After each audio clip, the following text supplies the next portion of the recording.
여기 떠오르는 핫플레이스인 와백동이 있습니다. 아기자기한 분위기와 특색 있는 가게들로 인기를 끌었는데요. 어느 날부터 단골 가게들이 하나씩 없어지더니 어느새 프랜차이즈 카페와 음식점들로 가득 차게 되었습니다. 비어있는 가게들도 한둘이 아니었죠. 이처럼 단골 가게들이 사라지는 이유는 젠트리피케이션 현상과 관련이 있습니다.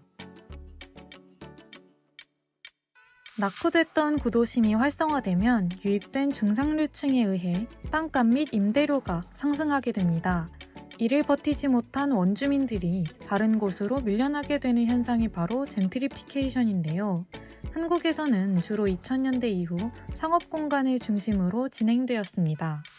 실내로 홍익대학교 인근이나 경리단길 등지가 대형 프랜차이즈 점포가 유입되는 등 대규모 상업지구로 변모하면서 기존의 소규모 상인들 다수가 자리를 떠나게 되었죠. 저희는 연세대학교 학생들을 만나 이러한 젠트리피케이션에 대해서 얼마나 알고 있을지 물어보았습니다.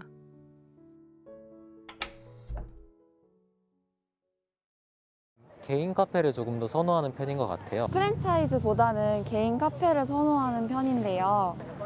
친구나 약속할 때 찾아가기는 해요.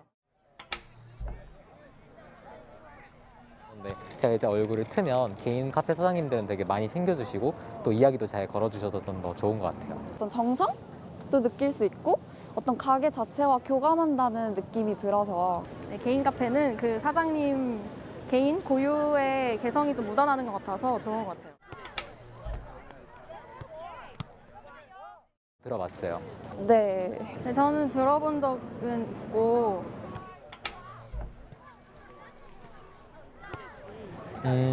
결국 그렇게 발전을 이끌어낸 것들은 그러한 더 아름답게 꾸미고 아니면 개발을 노력한 사장님들일 텐데 오히려 대형 자본이 들어옴으로써 특색이 없어지고 다시금 아무런 의미가 없는 공간이 될 것 같아서 좀 걱정이 되긴 합니다. 아무래도 임대료가 자꾸 올라가게 되면 기존에 계시던 분들은 쫓겨나고 그런 개성을 잃어버린 지역에서는 결국에 사람들이 발길도 끊고 프랜차이즈도 결국에는 성공을 하지 못하게 되는데 그렇게 된다면 남게 되는 건 높은 임대료랑 주민들이 피해를 보는 상황만 남기 때문에 저는 긍정적으로 생각하지 않습니다. 개인 카페들, 개인 가게들의 특색 때문에 사람들이 찾아가고 그래서 처음에 핫플레이스가 되게 된 건데 그게 점점 프랜차이즈로 그냥 뒤덮인다던가 아니면은 개인 가게들이 버티지 못하고 나간다던가 하면은 결국에는 그 동네의 개성이랑 핫플레이스로서의 그 정체성이 없어지는 거라고 생각해서 좀 안타깝다고 생각합니다. 청년층에게는 안타깝다고 생각되는 이러한 젠트리피케이션이 나타나는 이유는 무엇일까요? 전문가의 의견을 들어보고자 연세대학교 도시공학과 김갑성 교수님께 직접 자문을 구했습니다. 젠틀이라는 게 신사라는 뜻인데 다시 신사화된다는 거예요. 그래서 이제 기존에 이제 쇠퇴된 지역이 다시 이제 회춘하는 그런 걸 젠트리피케이션이라고 하는데 지금 얘기하는 거는 임대료가 많이 올라서 기존에 있는 상권들이 바뀐다. 그리고 프랜차이즈 그런 기업들이 많이 들어와서 골목 상권을 빼앗긴다라는 뜻으로 많이 사용이 되는 것 같습니다. 자연스러운 이제 현상이라도 볼 수도 있고 어쩌면 또 어떻게 보면 그게 있던 분들이 나가니까 나쁜 거라고 생각하는 것도 있어요. 그래서 뭐 여러 대책이 필요하겠죠. 저희는 한때 핫플레이스의 대명사였지만 지금 젠트리피케이션 현상의 몸살을 앓고 있는 홍대를 찾아가 보았습니다. 한때 젊음의 거리라 불리며 특색 있는 풍경을 간직했던 홍대가 어디서나 볼 수 있는 프랜차이즈들로 가득 차고 골목 사이사이 가게가 텅 빈 채 방치되어 있는 모습이었습니다. 이런 홍대에서 오랜 세월 자리를 지키며 가게를 운영해오신 르뿌띠푸 사장님과 인터뷰를 해보았습니다. 홍대에서는 제가 2008년도 10월에 저쪽 홍대 정문 앞에 푸르지오 상가에 했다가 이 자리로는 2011년도에 이제 이전을 했어요. 근데 여기는 처음에 저희가 왔을 때는 월세가 250이었고 그 다음 해에 이제 10% 인상돼서 275만 원. 그 다음 해에 10% 인상 다시 올려서 300으로 맞췄어요. 저는 이제 이런 홍대, 뭐 이태원, 뭐 성수동 이런 상권보다는 그냥 그 직장인반, 주거지역 같이 섞여 있는 그런 상권이 오히려 나을 것 같다라는 생각도 들어요. 왜냐하면 뭐 젠트리피케이션 영향도 덜할 것이고 어차피 이제 가정이나 회사원이면 여기보다는 구매력이 조금 더 높지 않나라는 생각도 들어서 그런 상권으로 이전하는 것도 조금 고민 중이에요. 그러니까 임대료가 올라가도 다른 상점들이 가게가 들어와요. 이 가게 오늘 비었네? 그러면 보통 한두 달 내에는 새로운 가게들이 다 대부분 들어왔어요. 그러니까 이제 건물주 입장에서는 이 가게가 나가고 임대료를 올려요. 그래도 오니까. 지금 당장 뭐 이렇게 세입자들이 할 수 있는 거는 저는 없다고 봐요. 우리가 뭐 가게 오픈하고 뭐 장사 잘해서 매출이 높으면 뭐예요? 임대료가 높으면 결국 나가야 되는데. 그리고 더 임대료를 주는 사람이 들어온다고 하면 건물주 입장에서는 당신 이만큼 줄 수 있으면 하고 줄 수 없으면 나가야지 어떻게 해요.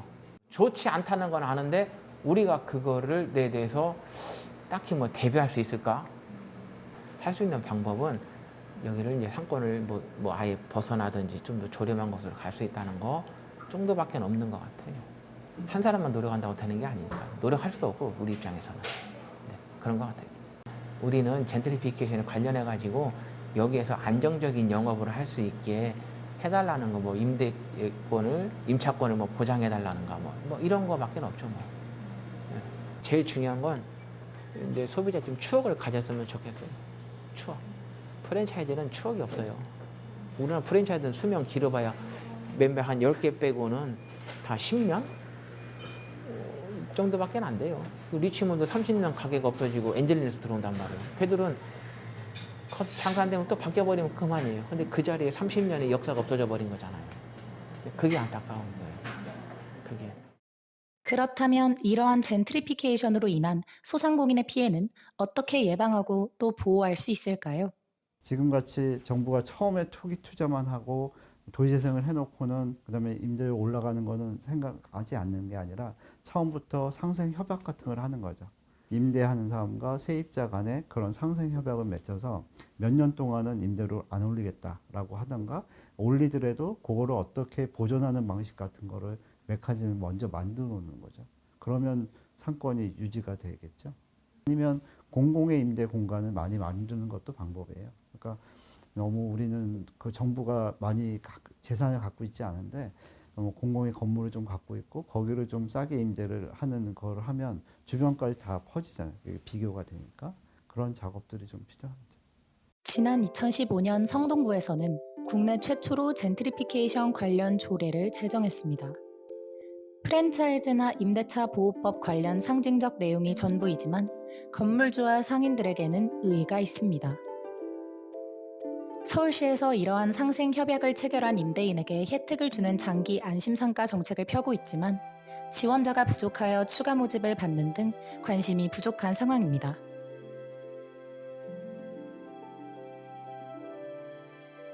마포 지역의 지역 자산화를 통해 젠트리피케이션 극복을 위해 노력하는 해비투게더 협동조합의 박영민 상무이사님도 만나보았습니다. 우리말로 둥지내몰림이라고도 하는데 그런 것들을 좀 극복하기 위해서 지역의 수많은 주체들이 좀 시민들이 또는 주민들이 같이 자금을 모으고 공간을 조성하고 운영해 가는 이런 과정들을 같이 시민 건물주라는 어떻게 보면 공동의 소유로 만들어가는 그런 것들을 하기 위해서 만들어진 조합입니다.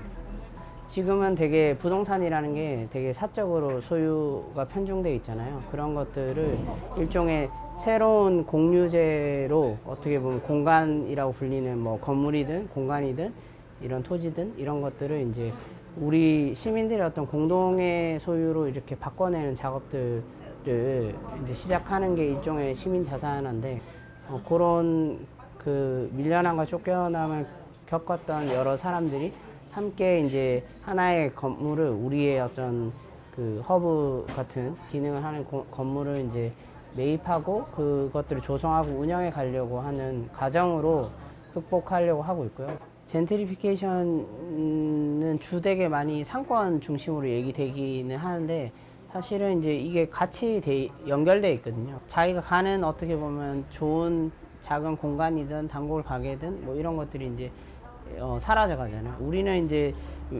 외국의 사례에 비해서 너무 그 기존의 공간들이 너무 빠르게 없어지거나 변화해 가고 이런 것들이 있기 때문에 공간에 그런 추억과 경험들이 다 쌓이는데 그런 것들이 좀 그런 차원에서 젠트리피케이션 문제를 청년들이 또 주거나 이런 거에 연결시켜서 또는 생각을 그래도 좀 더 하면 좋겠다 이런 생각도 들고요.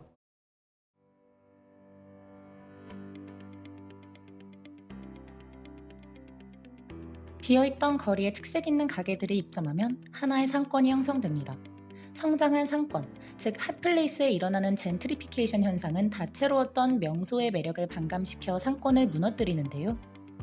프랜차이즈 업체의 과도한 밀집이 명소들의 특색을 없애 소비자의 발길이 끊기게 만들기 때문입니다.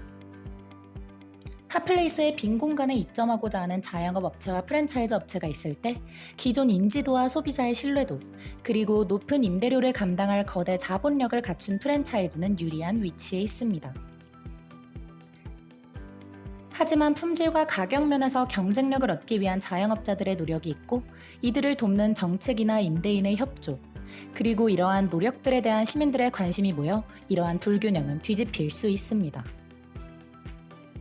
홍대에서 시작되어 연남, 합정, 상수동으로 번져나가고 있는 젠트리피케이션. 핫플레이스에서 대기업과 소상공인이 상생하기 위해서 실효성 있는 정책과 임대인, 시민의 지속적인 관심이 필요하다는 것은 우리가 분명히 기억해야 할 사실입니다.